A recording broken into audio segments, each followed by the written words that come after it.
Hi, my name is Zheng, and I'm an audio engineer. Hi, I'm Sheng and I'm production manager. And together, we co-founded Poco Productions.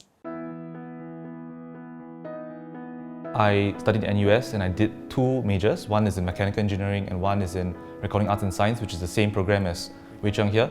I was actually freelancing outside, mixing for bands such as the Zheng Thingy Music Company. During our studies, I actually met Sheng. Then we were actually trying to think of how we can collaborate together, which actually leads us to Poco Productions. To be honest, at the start, we really didn't think that this would become a full-fledged business. It was more of a side hobby kind of thing. Right. So when starting out, we definitely faced a lot of problems, a lot of challenges, because ultimately we're still students in school studying. And all the administrative tasks like registering the business, starting a website, things like that, were quite daunting for us. But ultimately I feel that as long as you have a good team together and we have the passion for the same aim, the same objective. Same direction, same goal. Exactly, and to have the never say die spirit. I think that's what's most important when starting a business.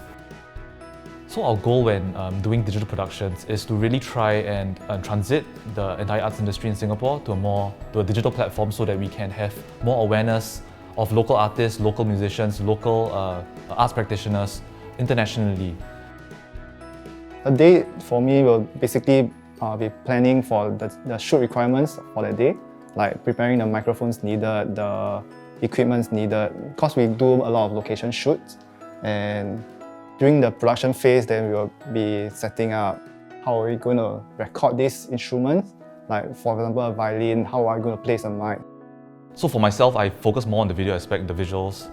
Ultimately, in the preparation stage, we would need to read the score and prepare the scores accordingly and kind of follow the creative direction of the musicians. So what we try to do is to have audio and video pair together with what the musicians would like to portray to the audience online. During live performances, right, it's important to kind of lead the audience to where you want them to listen. So it's actually the same for video as well, for both sound and video. We want the audience to know, hey, actually there's this trumpet solo coming up, or hey, there's this cadenza, violin cadenza coming up. So in terms of sound and video engineering, I would say as well, we kind of help guide the audience to where we want them to be. I would say that the most challenging part for me at least audio recording wise is every time we are faced with a very new location. For example, like today we are going to a warehouse to record like a string quartet, because the aesthetics for the video is very nice, but actually for audio wise it's like an audio nightmare because you cannot even hear each other talking. So as an audio engineer, we need to think about the challenge will be actually how do we properly record this string quartet to the best that we can. And also it's a challenge for us because when we were studying in recording arts and science at NUS, we were working mostly in a studio environment where the acoustics was ideal for recording. The reverb time was good, it was properly soundproofed. Once we came out of comfort zone of our school, we realized that hey, actually recording does not really need to be inside ideal locations. It can be anywhere. It can be anywhere. So that's where we have to adapt the different skills. So we cannot only apply the same skills that we learned from school, and we had to kind of learn on the job and adapt based on the environment.